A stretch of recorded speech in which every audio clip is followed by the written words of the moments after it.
Welcome back to the class. कल 28 question 29वां देखो, नहीं 27वां 28वां देखो। 1 अप्रैल 2016 को विशाल लिमिटेड ने 1000 रुपये वाले 512% ऋणपत्र प्रति ऋणपत्र 950 की दर से निर्गमित किए हैं। इन ऋणपत्रों के धारकों ने अपने ऋणपत्रों को 100 रुपये वाले 10% पूर्वाधिकारी अंशों में 25 रुपये प्रति अंश प्रीमियम पर 5 वर्ष के अंदर किसी भी समय परिवर्तित करने का विकल्प रखते थे। 31 मार्च 17 को ऋणपत्रों पर 1 वर्ष का ब्याज अर्जित हो चुका था, जिसका भुगतान नहीं हुआ था। 50 ऋणपत्रों के एक धारक ने अपने विकल्प का प्रयोग करने के लिए कंपनी को सूचना दी है। कंपनी की पुस्तकों में आवश्यक जल्द प्रविष्टि कीजिए, वित्तीय विवरण भी तैयार कीजिए। 1000 वाले ऋणपत्र हैं, 500 हैं और 950 की दर से निर्गमित किए गए थे वो।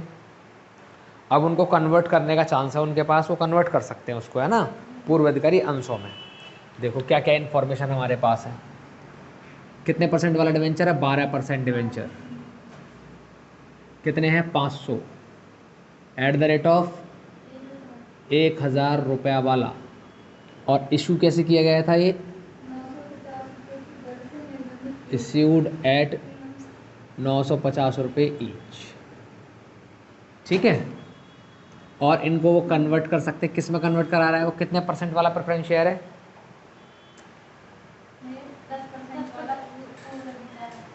10% वाला प्रेफरेंस शेयर।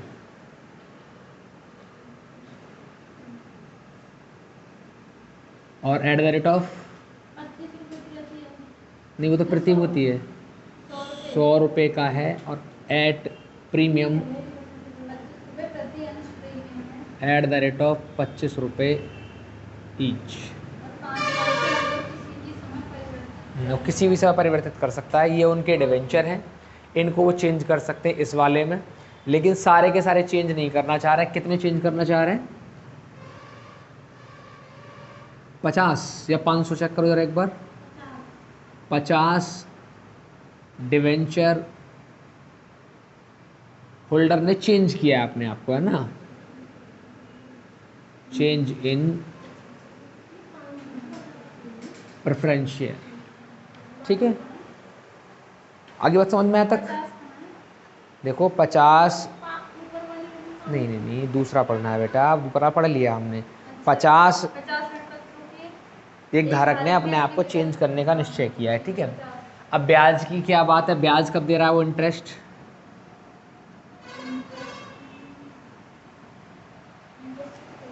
दूसरी तीसरी लाइन में लिखा है 31 मार्च 2017 को। हाँ, 1 वर्ष का ब्याज इंटरेस्ट है 31 मार्च 2017 को फॉर 1 ईयर। लेकिन इसका भुगतान नहीं किया गया है ना, आउटस्टैंडिंग है ये जो इंटरेस्ट है वो आउटस्टैंडिंग है। ये वैल्यू हमारे पास है। ठीक है। अब इनकी एंट्री बनाएंगे एक एक करके। देखो सबसे पहले जो 12% डिवेंचर इशू की इसकी एंट्री बनानी पड़ेगी हमको। लिखेंगे bank account debit, journal entry in the books of, अपने आप लिख लेना आप यहाँ पे, journal entry in the books of, जो भी दिया है उसके लिए। ठीक है। और 2 में आएगा 12% डिवेंचर अकाउंट बीइंग डिवेंचर, या इसको बना लो debenture application, being debenture application money received. कितने में इशू कर रहा है वो? 1000 वाले डिवेंचर को 950 में। तो लिखेंगे 500 मल्टीप्लाई बाय 950। करो जरा multiply, 500 multiply 950,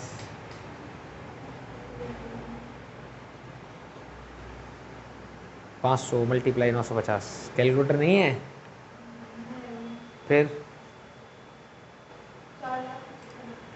4 lakh.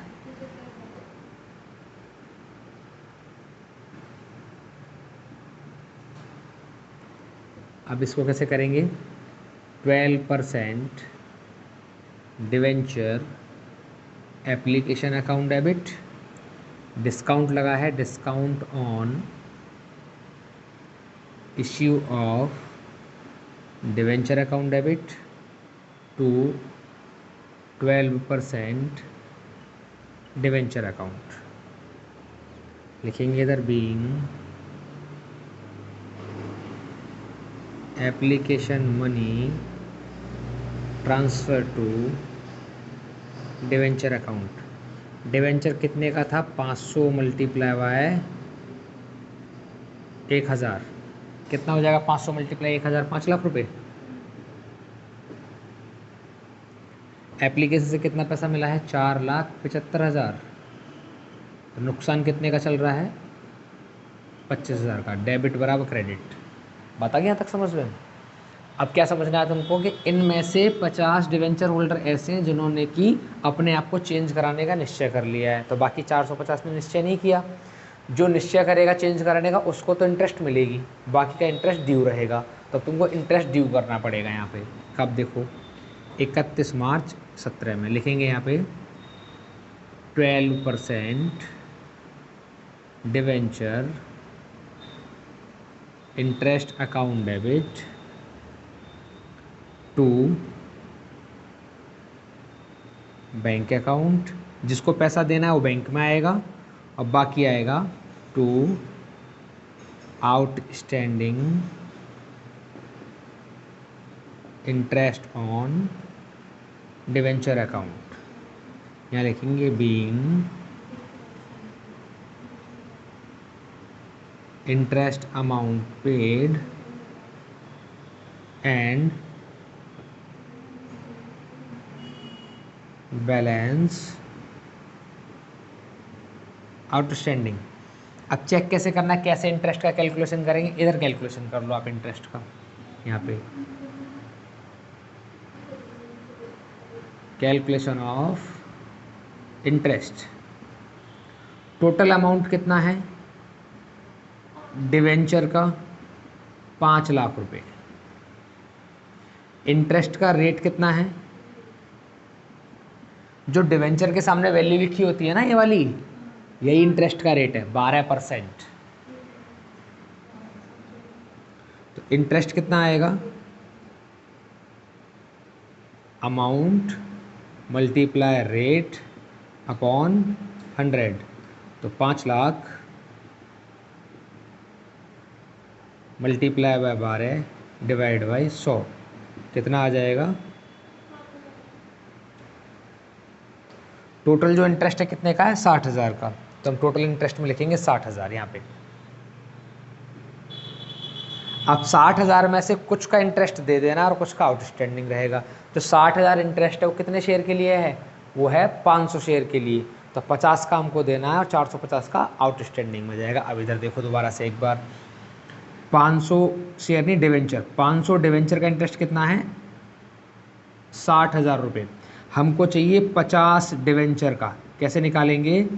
60,000 divide by 500 multiply by 50, कितना आएगा? सॉल्व करो ज़रा। 6,000। तो 6,000 रुपये तो पे कर देने हैं आपको, और बाकी जो रुपए हैं वो आउटस्टैंडिंग में छोड़ देने हैं। तो पेमेंट में लिख दो 6,000 और बाकी कितने रहेंगे इधर? 54,000। बताओ बात समझ में आ गई यहाँ तक? ठीक है। अब जो कन्वर्ट करने वाला है उसके डिवेंचर को कन्वर्ट कर दो किसमें? प्रेफरेंस शेयर में। तो कन्वर्ट कैसे करते हैं हम? इधर देखो लिखना पड़ेगा हमको इधर 12% डिवेंचर अकाउंट डेबिट। अच्छा ये चेक कर लो एक बार, क्या वो प्रीमियम पे कन्वर्ट तो नहीं करा रहा है? डिवेंचर को कन्वर्ट करते समय प्रीमियम तो नहीं दे रहा है डिवेंचर को?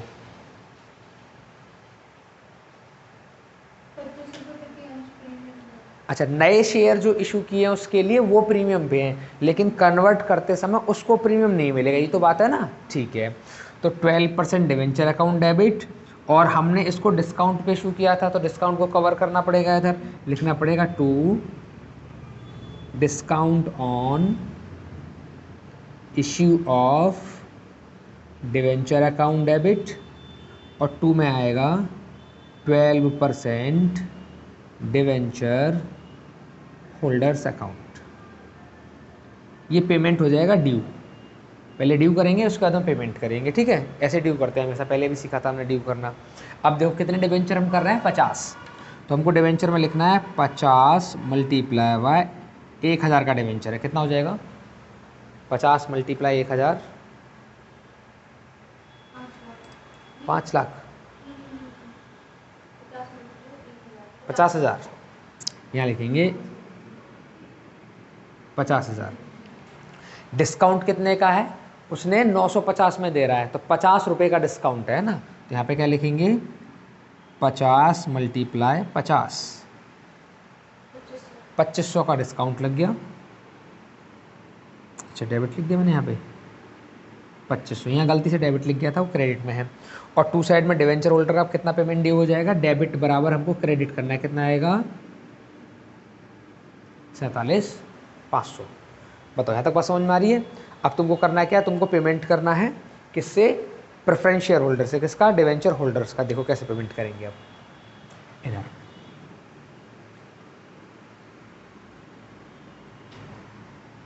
देखो कितना पेमेंट ड्यू हो रहा है तुम्हारे पास, लिखेंगे यहाँ पे 12% डिवेंचर होल्डर्स अकाउंट डेबिट। और अगर हम कैश में पेमेंट करते हैं तो टू बैंक लिखते हैं या टू कैश लिखते हैं, लेकिन इस बार पेमेंट कैसे है, पेमेंट करना है 10% प्रेफरेंस शेयर से। तो लिखेंगे यहाँ पे 10%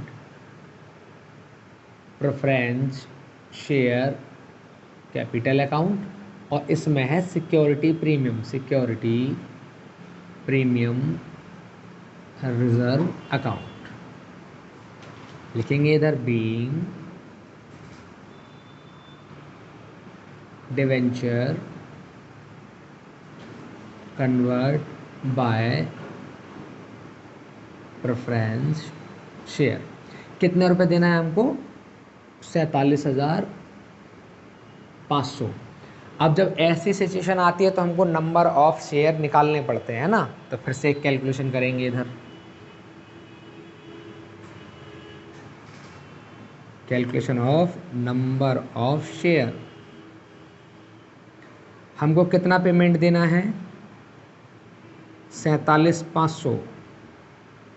रेट क्या है हमारे पास, 100 रुपये का शेयर है और 25% का प्रीमियम है, तो कितना हो जाएगा 125 रुपया। नंबर कितने आएंगे फिर, अमाउंट बटे रेट। अमाउंट कितना है 47,500, रेट कितना हो जाएगा 125। करो ज़रा, 47,500 डिवाइड बाई 125, 380। यहाँ आ जाएगा 380 शेयर। देखो अब यहाँ लिखेंगे हम 380 मल्टीप्लाई बाय 100, कितना आएगा 38,000। और प्रीमियम में कितना आएगा 380 मल्टीप्लाई बाय 25,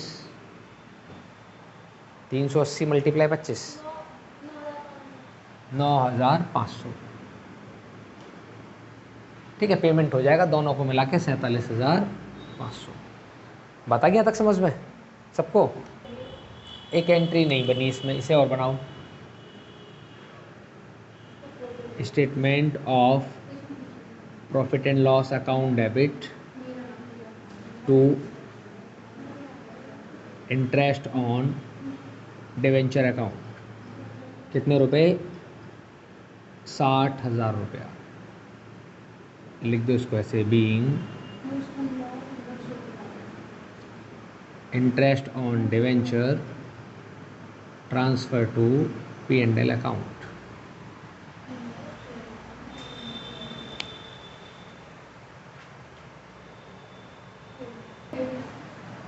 देखो इसकी बनाएंगे बैलेंस शीट,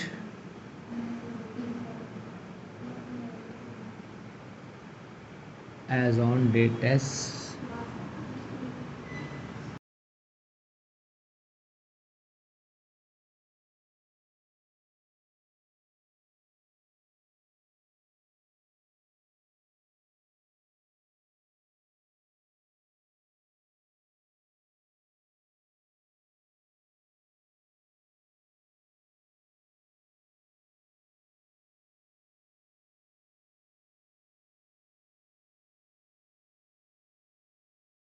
देखो पहला पॉइंट है इसमें इक्विटी एंड लायबिलिटीज, फिर रहेगा इसमें शेयर होल्डर्स फंड, और शेयर होल्डर फंड में रहेगा शेयर कैपिटल। शेयर कैपिटल एक वैल्यू है, यहाँ पे 380 प्रेफरेंस शेयर है ना, कितने परसेंट वाला था ये?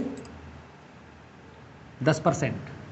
380 10% प्रेफरेंस शेयर, और एट द रेट ऑफ 100 रुपये का एक था। कितने हो जाएंगे? मल्टीप्लाई करो जरा, 380 मल्टीप्लाई 100, 38,000।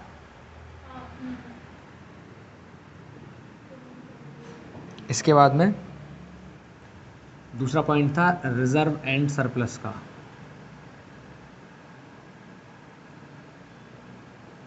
चेक करो कहीं रिजर्व एंड सरप्लस आया था? रिजर्व एंड सरप्लस के नाम से कोई चीज़ नहीं आई थी, लेकिन उसमें क्या था, एक सिक्योरिटी प्रीमियम रिजर्व था, है ना। ये एक हेड है, ये भी एक हेड है, सिक्योरिटी प्रीमियम रिजर्व। जो नए शेयर इशू किए थे उसमें प्रीमियम कितने का था? 9500 का प्रीमियम था उस पर। दोनों को मिला के 47,500 का हमने पेमेंट दिया था। अब इसमें बी पॉइंट बना लेंगे यहाँ पे, नॉन करंट लायबिलिटीज। और नॉन करंट लायबिलिटीज में क्या आएगा? अब हमने जो है 500 डिवेंचर में से 50 का तो पेमेंट कर दिया है, और 450 डिवेंचर अभी बाकी हैं, तो वो लिखने हैं यहाँ पे। 450 12% वाला है ना, 12% डिवेंचर, और एट द रेट ऑफ कितने का है वो? 1000 रुपये का एक है।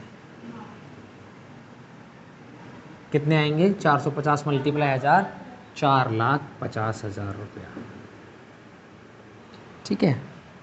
और इसके बाद आएगा फिर सी पॉइंट, करंट लायबिलिटीज। और करंट लायबिलिटीज में चेक करो कुछ है हमारे पास एंट्री में? बैंक नहीं है, ये भी नहीं, ये भी नहीं। डिवेंचर, डिवेंचर, आउटस्टैंडिंग इंटरेस्ट है, आउटस्टैंडिंग इंटरेस्ट अकाउंट। कितने रुपए थे? वैसे तो इंटरेस्ट 60,000 का था, लेकिन हमने से कितना पे कर दिया है? 6,000। 6,000 का पेमेंट दे, तो कितना बचा है हमारे पास? 54,000 रुपया। बताओ, यहाँ तक बात समझ रहे हो? ठीक, कर दो इसका टोटल। इसको लिखेंगे टोटल लायबिलिटी। सब लोग इसका टोटल कर लें एक बार। सेकंड में आता है असेट्स। असेट्स में पहले आएगा नॉन करंट असेट्स, पॉइंट ए।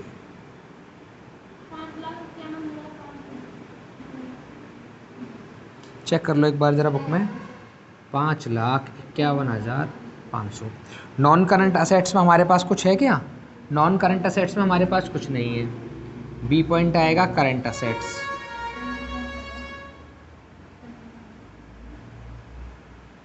करंट असेट्स में हमारे पास कैश या बैंक। अब कैश और बैंक लिखना है बेटा इधर। कैसे आएगा कैश और बैंक? हमने नए शेयर इशू किए थे, कितने रुपए में इशू किए थे? डिवेंचर इशू किए थे 4,75,000 में। डिवेंचर में बैंक था 4,75,000, और इसमें से हमने 6,000 रुपये इंटरेस्ट के पे किए थे। लोगों वहाँ पे लिखा है ना टू बैंक अकाउंट इंटरेस्ट वाले में, तो कितने बचेंगे? 4,69,000। 4,75 6 घटा का 4,69। इसके बाद में और है हमारे पास 2500 के और डिवेंचर इशू किए हमने, वहाँ से नहीं मिले हमको कुछ, डिस्काउंट है वो तो, है ना। हाँ, वहाँ से पैसा नहीं मिला। इसके बाद में नॉन करंट में हमारे पास डिस्काउंट भी आता है, डिस्काउंट ऑन डिवेंचर अकाउंट। कितने रुपए का डिस्काउंट लगाया था हमने ऊपर? 25,000। हमारे पास डिस्काउंट जो हमने डिवेंचर को इशू किया था, तो 25,000 का डिस्काउंट है। देखो पहली वाली एंट्री में 25,000 का, 12% debenture application, discount on issue of debenture.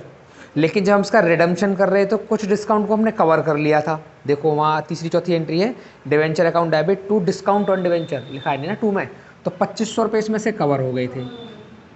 तो कितने बचे हैं अभी ये?